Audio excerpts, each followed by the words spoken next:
चुनावी समय में वादे बड़े बड़े किए जाते हैं, बातें बड़ी बड़ी कही जाती हैं, पर हकीकत जब खुद सत्ता में आते हैं तो उसके बाद पता चलता है, फिर बहाने बनाए जाते हैं। आपके पास आप ही के परिवार से दो सदस्य बिहार के मुख्यमंत्री रह चुके हैं। ये लंबा समय आपके पास था। अगर ये तमाम वादे तब पूरे कर लिए जाते तो संभवतः आज बिहार एक पिछड़ा राज्य नहीं कहलाता।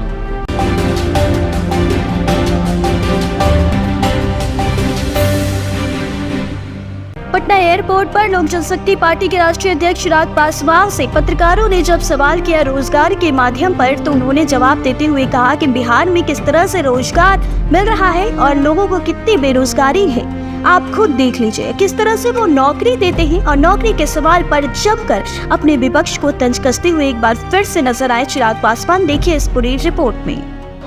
भाई अगर 1 करोड़ लोगों को नौकरी ये दे सकते हैं तो एक लंबे समय तक इन्हीं के परिवार के लोग बिहार की सत्ता में रहे, और उस वक्त कैसे नौकरियां बांटी गईं ये हम में से किसी को बताने की ज़रूरत नहीं है।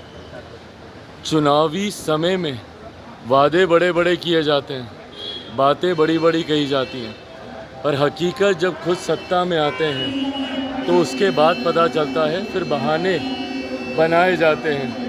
फिर कहा जाता है कि हमने गठबंधन की सरकार नहीं तो अपनी सरकार के लिए कहा था।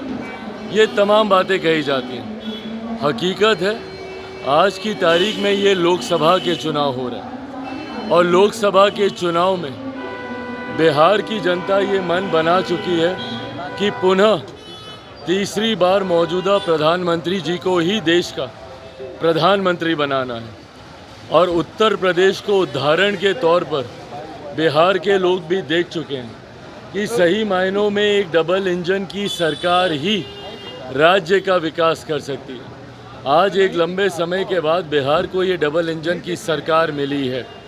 ऐसे में हर एक बिहारी इसको बरकरार रखना चाहता है, और इसकी शुरुआत बिहार की 40 सीटें जीतकर 400 पार का जो लक्ष्य है उसके लिए संकल्पित है। रक्षाबंधन पे गरीब परिवार की महिलाओं को 1 लाख देने की बात एसपी ने कही। भाई मैं बार मैं ये बात कह रहा हूँ, आज पहली बार आपको मौका नहीं मिला है ये सब करने का। आपके पास आप ही के परिवार से दो सदस्य बिहार के मुख्यमंत्री रह चुके हैं। ये लंबा समय आपके पास था। अगर ये तमाम वादे तब पूरे कर लिए जाते तो संभवतः आज बिहार एक पिछड़ा राज्य नहीं कहलाता। तो ये सबको समझ में आ रहा है कि भैया खाने के दांत कौन से हैं और दिखाने के दांत कौन से हैं। 200 यूनिट बिजली फ्री।